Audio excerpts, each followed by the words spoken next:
hit the road. Hey, hey. Feel the breeze, feel the breeze. City lights, so bright. Got my crew, got my crew. Pack your bags, pack your bags. Let's go. Chào mọi người. Hôm nay mình chia sẻ cho mọi người về cái mùa đông ở Toyooka, nơi mà mình đang sống ha. Thì trước mắt mọi người đó, mọi người thấy không? Tuyết phủ đầy đường. Đây là một cái buổi sáng điển hình ở mùa đông. Thường thì khi mà mình dọn tuyết xong mình lấy xe ra thì mình sẽ chở con đi học trước, sau đó rồi mình đi làm.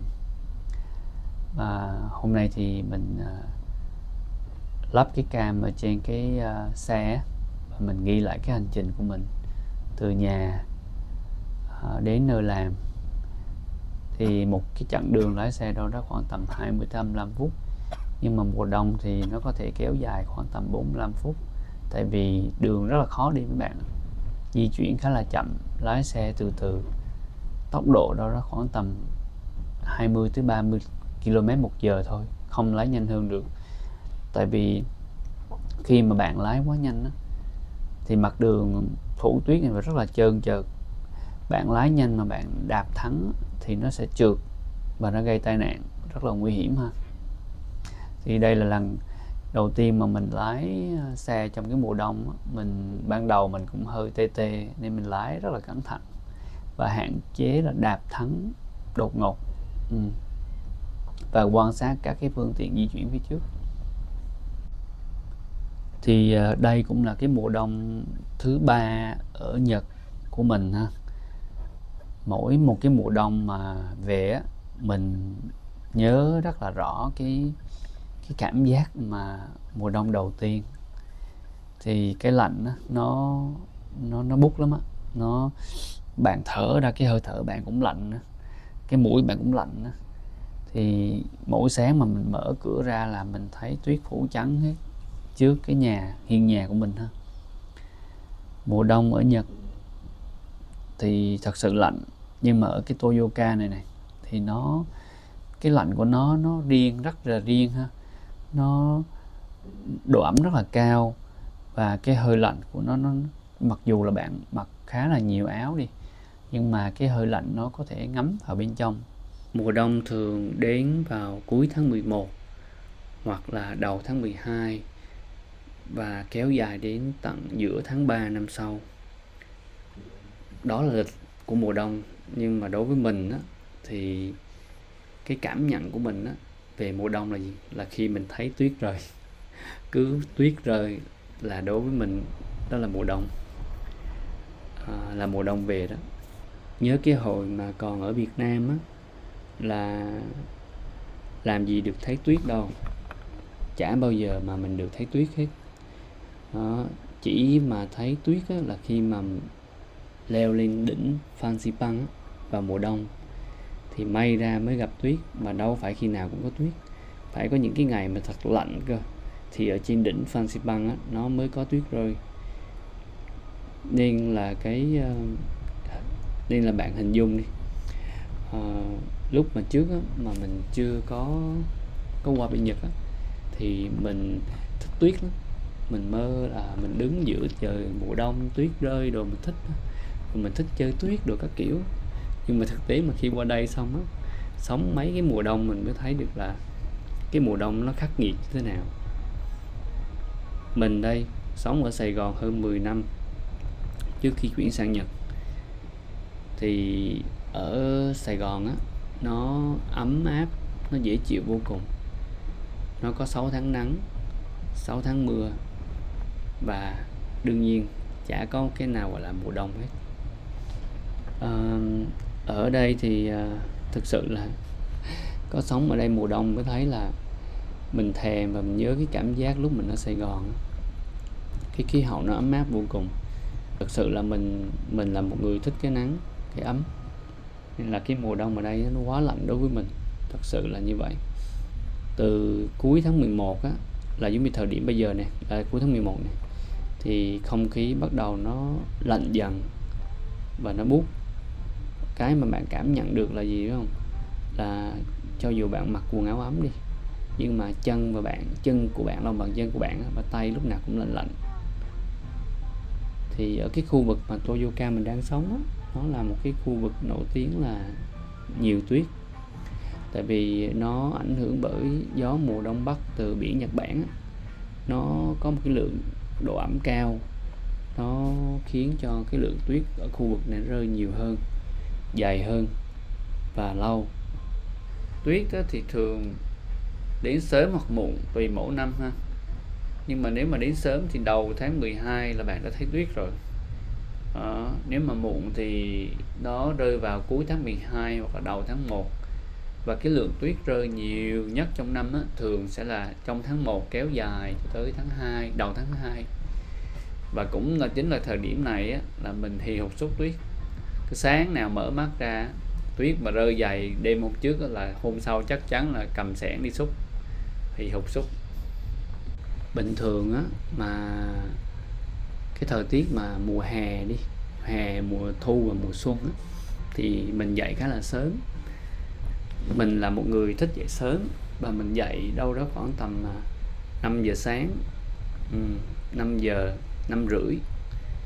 Đó là cái giờ mình dậy. Mình dậy thì mình làm cốc cà phê, sau đó mình học bài, học tiếng Nhật, rồi làm vài cái project cá nhân của mình.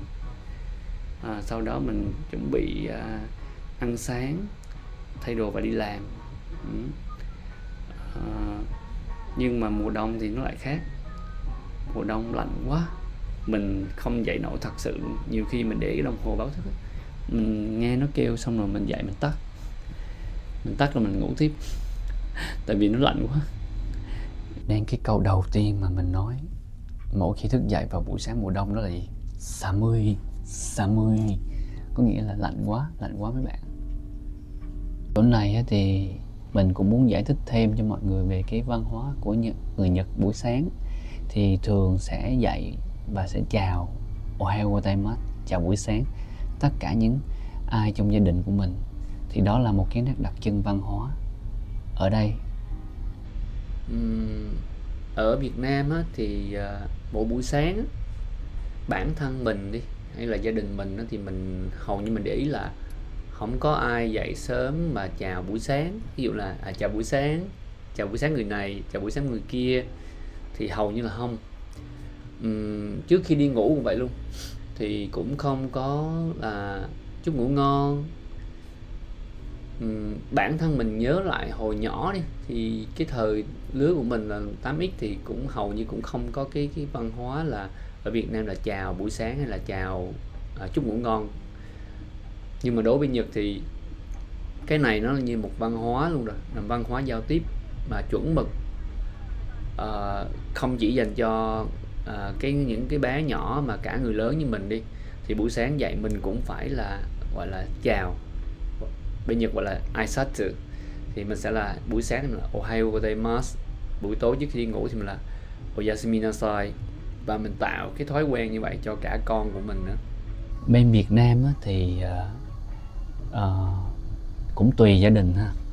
Cái này mình cũng hỏi nhiều bạn bè mình là có một số gia đình thì thường sẽ giữ cái thói quen là chúc ngủ ngon. Nhưng mà thường thì cha mẹ chúc ngủ ngon con cái thôi, chứ ít khi nào mà hai vợ chồng nói là chúc ngủ ngon lẫn nhau. Thường cái đó không phải là cái thói quen văn hóa của người Việt Nam. Còn bên Nhật thì cái này là một cái điều rất bình thường. Còn ở Việt Nam buổi sáng thường là một cái ngày gì đó khá là bận rộn. Buổi sáng không ai mà thư thả dậy rồi chào buổi sáng người này người kia trong nhà đâu. Mà thường cha mẹ mình là mình nhớ là gì? Thằng kia mày có dậy không thì bảo, tới giờ đi học rồi kìa, trễ giờ đi học, dậy nhanh ăn sáng, giờ mà còn nằm đó hả? Đó là cái kiểu của người Việt Nam. Chứ ít khi mà bắt đầu một cái buổi sáng mà nhẹ nhàng là Ohayou gozaimasu, chào buổi sáng, với một nụ cười thân thiện trên môi.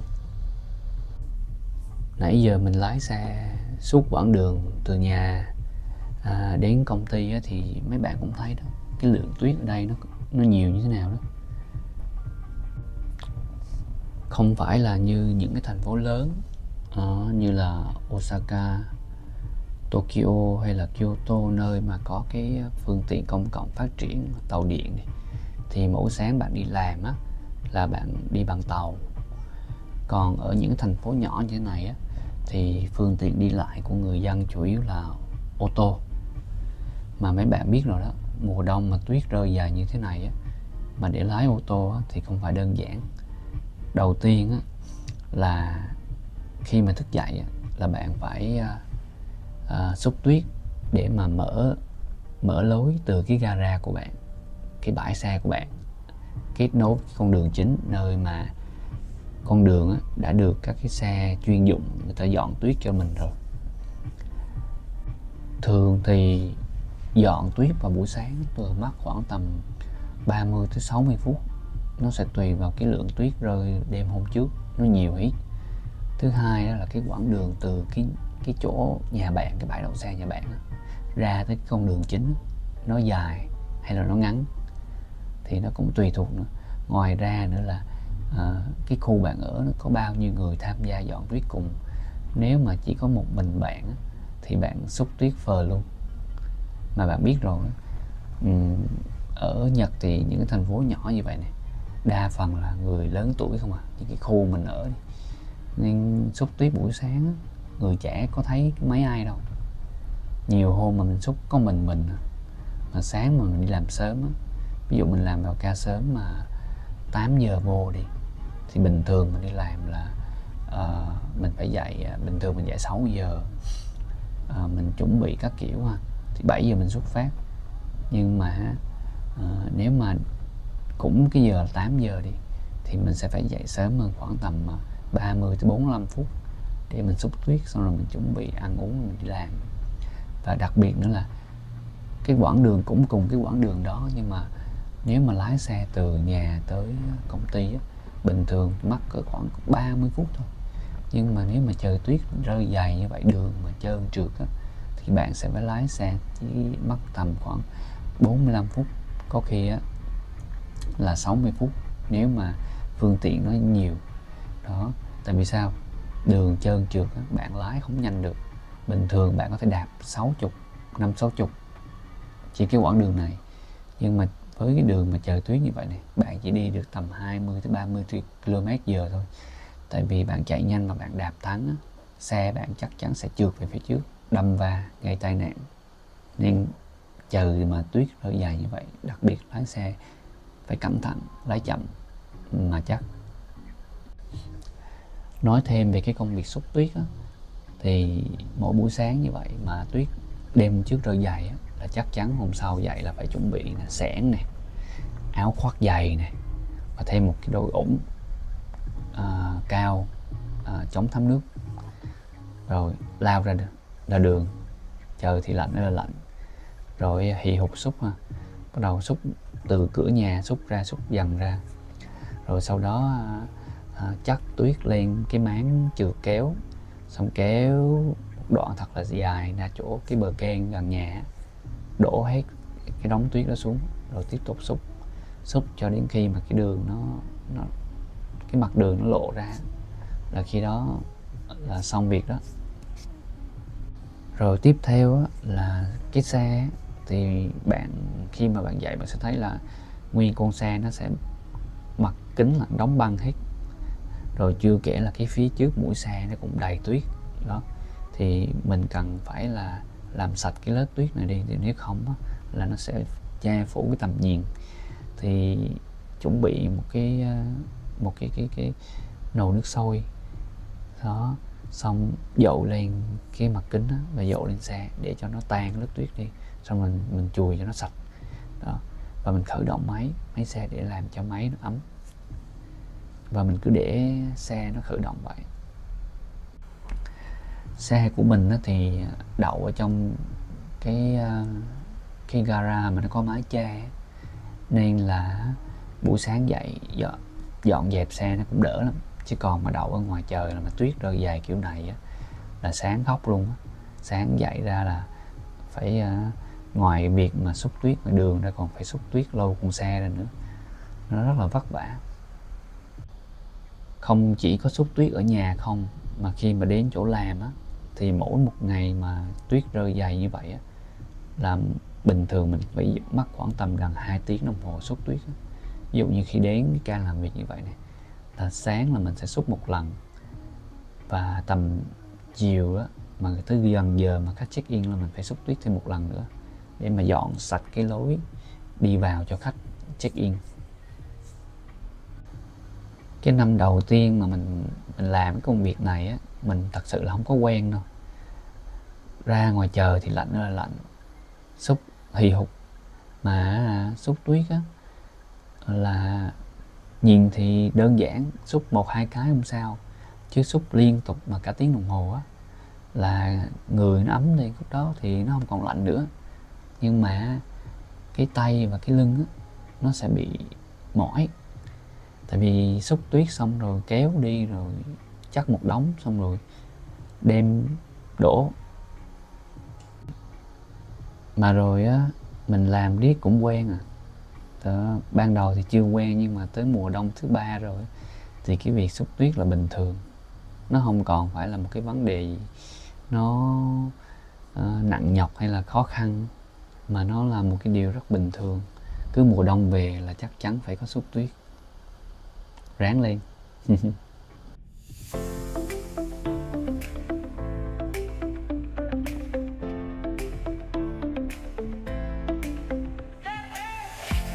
the road, hit the road. Hey, hey. Feel the breeze, feel the breeze. Yeah. City lights, so bright. Got my crew, got my crew. Pack your bags, let's go. Catch a flight, catch a flight. Whoa. Music loud, music loud. Moving fast, moving fast. We are on the road now. Feel the beat, don't slow down. Dance until the morning light. Moving, grooving all night.